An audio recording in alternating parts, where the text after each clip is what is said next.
My first glass of water of the day, that's what I usually do. I chug it when I get up.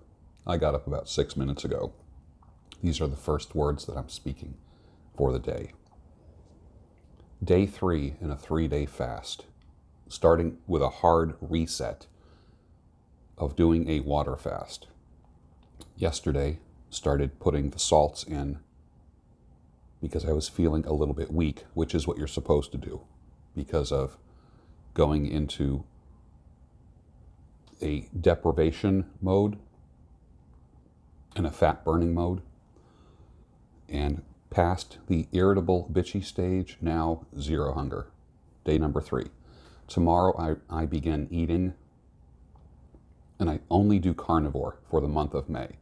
From May 8th to June 8th, I started with a 3-day water fast.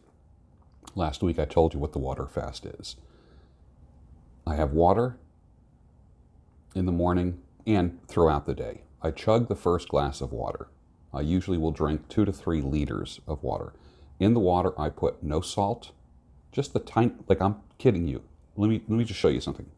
This is, I'm not kidding you. When I say a pinch, all right, can you see that right there? You're taking 1/8 of that. That much.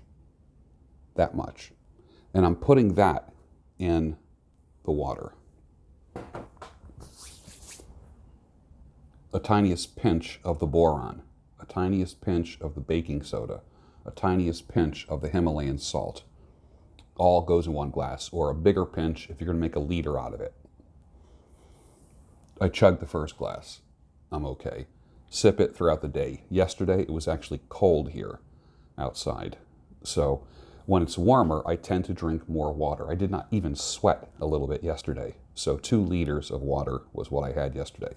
Day number 3, wicked dreams all night. Just someone stole my bike kind of dreams, and I was like looking for my bike. What else do I feel on day number 3? I feel like I can go for 5 days, because I've done this before many times. There was a time when I would do this 2 or 3 times a year, but I feel like I could easily go for the weekend. Easily. I'm not going to. Tomorrow I start eating again, and I'm doing 100% carnivore for the month of May into the first week of June. So May 8th to June 8th is pure monk mode. The best monk mode is if you go away from people, period. I still have to be around people. I still have to work. So this is kind of a working monk mode. A real monk mode would be taking time off from work, getting away from all electronics, not checking any email, and literally getting back to nature, living out in nature. That's important. And learning how to enjoy solitude. So you're unplugging from the social matrix. You're unplugging from all the bullshit, from advertising, from any influences. The only influences in your life in pure monk mode will be nature and God. That is it. Your body will not be telling you anything. Do you realize when you eat carbs, your body speaks to you? When you eat sugar, your body speaks to you.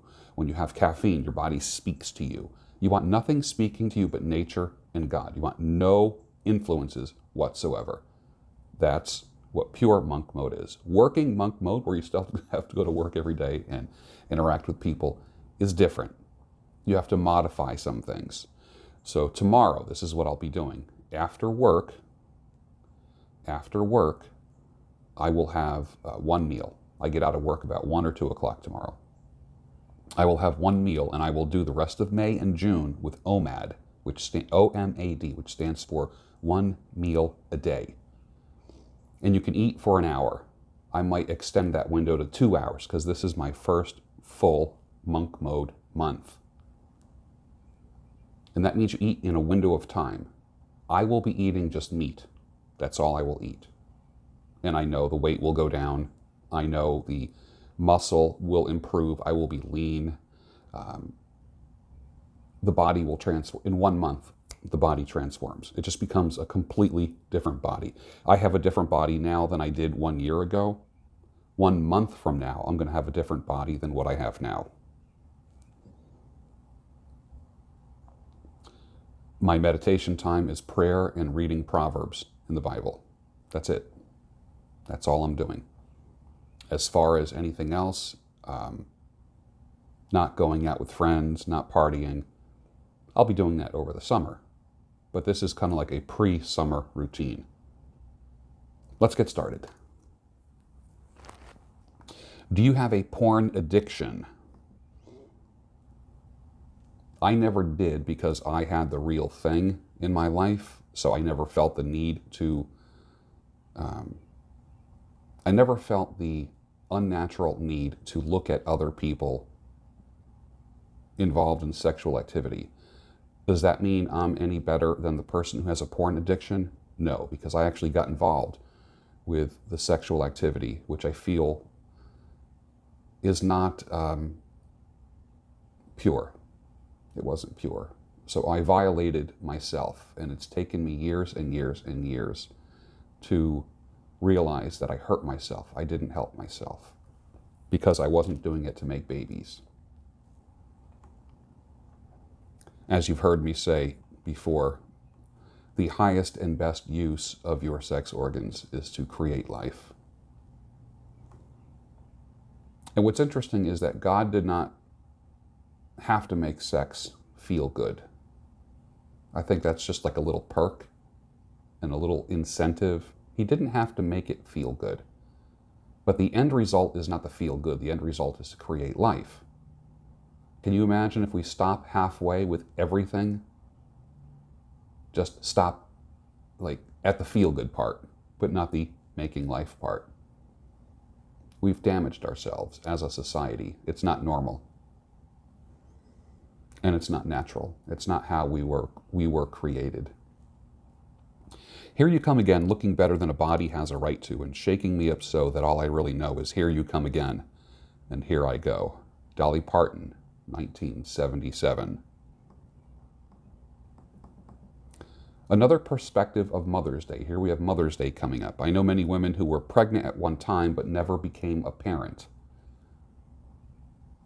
Miscarriage, termination, abortion. For instance, when a pregnant woman goes in for prenatal appointments, the doc will do a history and ask not only how many children she's had, but how many pregnancies has she had. And at this very moment, it makes the woman stop and think, and then she reluctantly gives an answer. She might have had one child, but 3 pregnancies. And one of those may have been a miscarriage, and 2 may have been abortions. Nobody ever addresses the emotions surrounding the innermost thoughts of a woman who terminated a pregnancy or lost a pregnancy and thinks about what could have been. Some think they did what they had to do, and I'm not judging, but many experience a sadness, a regret, and a melancholy feeling during this day that we call Mother's Day.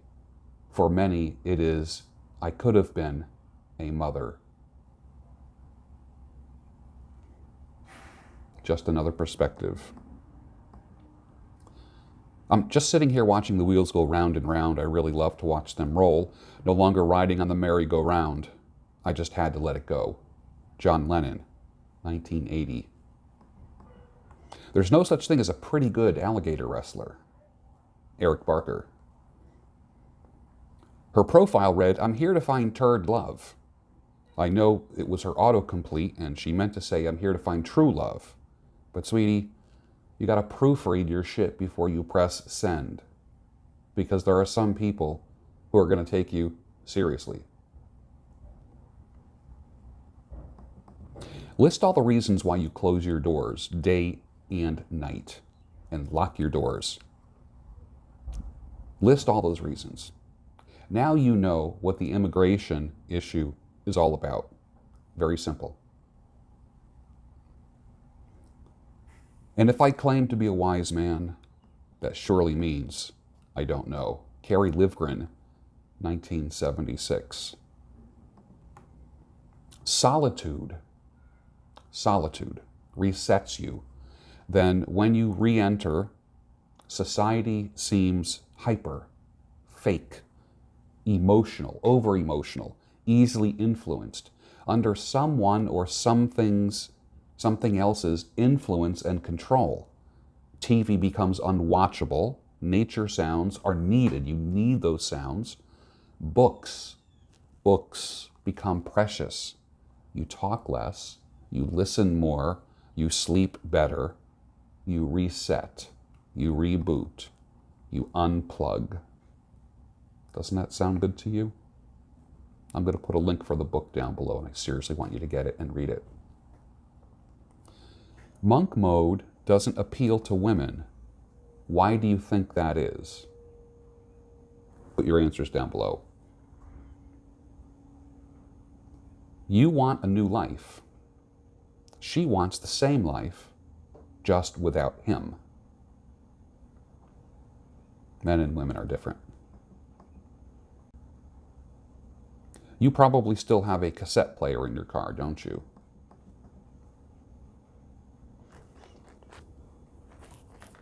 Thoughts on upcoming month of monk mode? I have no hunger right now. None. Zero. You would think that I would be hungry. I'm not. The only thought about food is habit right now. Like I think, gee, it's 6 o'clock in the morning. I should be eating right now. I should be making breakfast. You can break habits, but your mind will still be in that mode. Gee, I need to eat. Oh, look, it's 12 o'clock. It's lunchtime. I need to eat. Oh, look, it's 5 or 6 o'clock at night. It's dinner time. I need to eat. Once you break that pattern, what fasting and monk mode does, it teaches you to eat when you are hungry, when your body actually needs it, not when you should eat. That's one of the benefits. You discover the stripped down, you know how you can buy a car with all kinds of options on it? And then or a motorcycle, and then there's what we call the stripped down version of it. When you fast, you become the most pure, stripped down version of who you are. You find out more about yourself when you fast than when you do anything else. Not running, not working out, fasting and prayer. Or for some people, fasting and meditation. You will find out more about yourself. If you've never done it, I want you to try it. Have a good day, and I'll see you Monday morning on the Daybreak Show. I will be 2 days into carnivore and my 5th day of monk mode. And this weekend, I will be releasing the video, probably tomorrow or Sunday, most likely Sunday, it's a short documentary I made about bocce. Look for that on Sunday. And the documentary is called Kings of the Court. And I spent some time with the Melbourne Beach Bocce Club. The youngest man was 72, the oldest was 96. It's precious because these men won't be with us forever. And I caught it on camera. How men are. These are men from another generation. Young men, you want to know how men are? What real men are? The kind of men that raised me? Then watch my documentary. It's short. It's only 12 minutes long, but it's going to speak to you. Kings of the Court. Look for it on Sunday. Beast wishes.